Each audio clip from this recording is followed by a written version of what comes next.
హోలీ పండుగ రోజున ఢిల్లీలో జరిగిన ఓ యువకుడి హత్య దేశవ్యాప్తంగా దుమారం రేపుతోంది. చిన్న హోలీ రంగు మీద పడ్డందుకు అత్యంత నీచంగా హత్యకు పాల్పడ్డారు నీచులు. దాదాపు 4 గంటల పాటు బేపత్సం సృష్టించిన ఈ ఘటన మనుషుల్లో నరనరాన జీర్ణించుకుపోయిన విద్వేషం తాలూకు ఘటనను తెలియజేస్తోంది.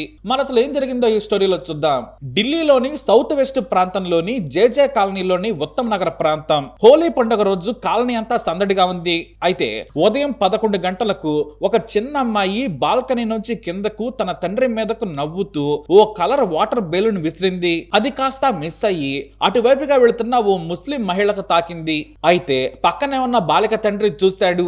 ఏ మాత్రం ఆలస్యం చేయకుండా తండ్రి ఆ బాలికకు సారీ చెప్పాడు. బెలూన్ విసిరిన బాలిక కూడా పైనుండి సారీ చెప్పింది. కానీ ఆ మహిళ నానా బూతులు తిట్టింది, వార్నింగులు కూడా ఇచ్చింది. చివరకు తమదే తప్పని ఆ బాలిక తండ్రి ఒప్పుకున్నాడు. అంతటితో గొడవ ముగిసిందిలే అనుకున్నారు. కానీ ఈ చిన్న విషయాన్ని పెద్దది చేశారు మూర్ఖులు. అప్పటికి చాలా ప్రశాంతంగా ఉంది. అయితే బెలూన్ విసిరిన 10 ఏళ్ల బాలికకు ఓ అన్నయ్య ఉన్నాడు. అతను హోలీ ఆడుకొని తన స్నేహితుడి బైక్ మీద ఇంటికి వచ్చాడు. అయితే అప్పటికే ఆ కాలనీలో సదరు వాటర్ బెలూన్ తగిలిన యువతి సోదరుడైన 25 ఏళ్ల ముజాఫర్ దాదాపు 20 మందితో అక్కడ కాపు కాశాడు. తరుణ్ అలా రాగానే అతనితో గొడవ పెట్టుకున్నాడు. తరుణ్ అప్పటికే కూడా క్షమాపణలు చెప్పాడు. అయినా కూడా వాళ్ళెవ్వరూ తగ్గలేదు. తరుణ్ మీద ఏకదాటిగా దాడి చేయడం మొదలు పెట్టారు. ఇది చూసిన తరుణ్ తండ్రి, తల్లి, ఇతర తరుణ్ బాబాయిలు, వారి భార్యలు గొడవ ఆపడానికి వెళ్లారు. దయచేసి కొట్టద్దని చెప్పినా కూడా వినకపోగా మొత్తం కాలనీలోనే బేపత్సం సృష్టించారు. ఎవరైనా సరే మీ ఇళ్ల నుంచి బయటకు వస్తే బాగోదని హెచ్చరించారు. తరుణ్ కుటుంబ సభ్యులను కూడా బెదిరించి లోపల పెట్టి గడి పెట్టేశారు. అప్పటికే వారి తలలకు తీవ్ర గాయాలయ్యాయి. ఇంట్లో ఉన్న మహిళల మీద కూడా ప్రతాపం చూపించారు దుర్మార్గులు. మరోవైపు బయట తరుణ్ ఒక్కడి మీద ఉన్మాదుల్లా దాదాపు 20 మంది మీద పడి దాడి చేశారు. తలను కూడా బద్దలు కొట్టారు. కాపాడండి వేడుకున్నా కూడా ఎవ్వరూ వచ్చే పరిస్థితి లేదు. ఎందుకంటే బయట నుంచి గడియ పెట్టి నానా హంగామా సృష్టించేశారు. మేము చెబితే ఎవడైనా భయపడాల్సిందేనని వార్నింగ్ ఇస్తూ రౌడీయిజం సృష్టించారు. ఇంతలో కొంతమంది ఆ ప్రాంతానికి చేరుకోగా గొడవ ఇంకా పెద్దదైంది. పోలీసులకు ఫిర్యాదు చేశారు. వాస్తవానికి వెంటనే గొడవ మొదలు కాగానే పోలీసులకు ఫిర్యాదు చేస్తే సరిపోయేది. కానీ కంగారులో తరుణ్ కుటుంబ సభ్యులు కాల్ చేయలేదు, భయపడ్డారు కూడా. దాదాపు 4 గంటల పాటు తరుణ్ మీద బేపత్సంగా దాడి చేశారు. శరీరంలో గ్యాప్ లేకుండా కొట్టారు. కర్రలతో తల మీద పదే పదే మోదారు. పోలీసులు వచ్చేసరికి పిరికి పందుల్లా సన్నాసుల్లా అంతా పారిపోయారు. 26 ఏళ్ల తరుణ్, ఇతర గాయాలైన కుటుంబ సభ్యులను కాలనీ వాసులు పోలీసుల సహకారంతో ఆసుపత్రికి తరలించారు. అయితే శరీరం అంతా లోపలి అవయవాలకు కూడా గాయాలు కావడంతో తరుణ్ ఆసుపత్రిలో చికిత్స పొందుతూ చనిపోయాడు. తరుణ్ తండ్రి, బాబాయిలు, తల్లి, ఇతర పిన్ని కూడా ఆసుపత్రిలో చికిత్స తీసుకుంటున్నారు. ఒక్క కుటుంబం మీద పగబట్టినట్లు వేరే మతానికి చెందిన కాలనీలోని వారంతా కలిసి దాడి చేశారు. ఇందులో కీలక నిందితుడు 25 ఏళ్ల ముజాఫర్ గా పోలీసులు గుర్తించారు. కేవలం వేరే మతం కావడంతోనే ఇష్టానుసారంగా కొట్టి చంపారు. చిన్నపిల్ల బెలూన్ తెలియక కొడితే ఏమైంది? ఎంత బొలుప, అహంకారమా, ఉన్మాదంతో చంపుతారా అంటూ ఢిల్లీలో బీజేపీ నాయకులు విరుచుకుపడ్డారు. ఆ కాలనీలోకి వచ్చి ఆ కుటుంబానికి ధైర్యాన్ని ఇచ్చారు. అయితే ముజాఫర్, అతని కుటుంబ సభ్యులు ఒక వర్గానికి చెందిన వారిని భయభ్రాంతులకు గురి చేశారు. బయటకు వచ్చిన తరుణ్ కుటుంబానికి వత్తాసు పలికినా చంపేస్తామనే బెదిరింపులు చేసినట్లు ఫిర్యాదులు వచ్చాయి. వెంటనే పోలీసులు ఆ ప్రాంతంలో భారీ బందోబస్తు ఏర్పాటు చేశారు.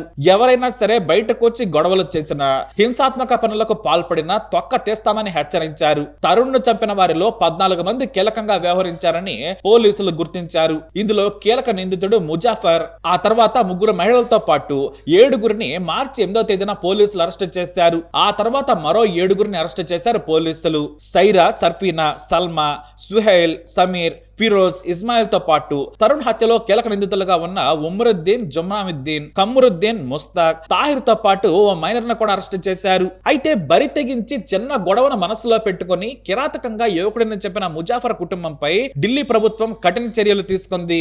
ఏకంగా ముఖ్యమంత్రి రేఖా గుప్తా బాధితుడి కుటుంబం ఇంటికి వచ్చి పరామర్శించారు. అంతకు ముందు ఓ మంత్రి కూడా వచ్చి వారికి ధైర్యం చెప్పారు. సీఎంఏ ఇంటికి వచ్చి తరుణ్ కుటుంబానికి ధైర్యాన్ని ఇచ్చారు. మీ కుటుంబానికి న్యాయం చేయడమే నాకు అత్యంత ముఖ్యమైనది. మీ ఇంటి భద్రత కూడా మాదే బాధ్యత. మరోసారి మీ ఇంటి వైపు ఎవరూ రాకుండా రక్షణ కల్పిస్తామని హామీ ఇచ్చారు. ఆ మాటను నిలబెట్టుకున్నారు ఢిల్లీ సీఎం. అంతేకాదు, ప్రధాన నిందితుడైన ముజాఫర్ కుటుంబం భారీగా ఏకంగా రోడ్డు మీద ఉన్న నాలాను ఆక్రమించి ఇల్లు నిర్మించింది. అన్నదమ్ములు ఒక్కో అంతస్తులో అందులో ఉంటున్నారు. దీంతో ఆ ఇంటి అక్రమ నిర్మాణాలపై ప్రభుత్వానికి ఫిర్యాదులు అందాయి. దీంతో విచారణ జరిపిన అధికారులు దాదాపు 150 చదరపు అడుగుల మేర ఆక్రమించారని తేలింది. వెంటనే మున్సిపల్ కార్పొరేషన్ అధికారులు ప్రధాన నిందితుడి అక్రమ నిర్మాణాలను కూల్చేసింది. మిగతా ఇంటిని వదిలేసింది. అయితే ఆ ఇంటిని ఆనుకుని ఉన్న చుట్టుపక్కల కూడా చాలా వరకు ఇళ్లు రోడ్డును ఆక్రమించి ఇల్లు కట్టుకున్నారని గుర్తించారు అధికారులు. దీని వలన విశాలంగా ఉండాల్సిన రోడ్డు ఇరుకుగా మారింది. దీంతో కాలనీ వాసులు అధికారులను బతిమలాడుకున్నారు.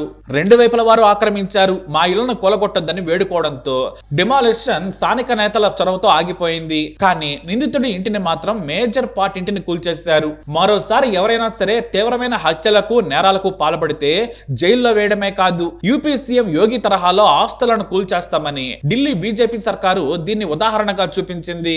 అయితే ఇప్పుడు దేశవ్యాప్తంగా యువకుడి హత్య దుమారం రేగడంతో ప్రధాన నిందితుడి కుటుంబ సభ్యులు మీడియా ముందుకొచ్చి తమ తప్పేమీ లేదని చెప్పుకొచ్చారు.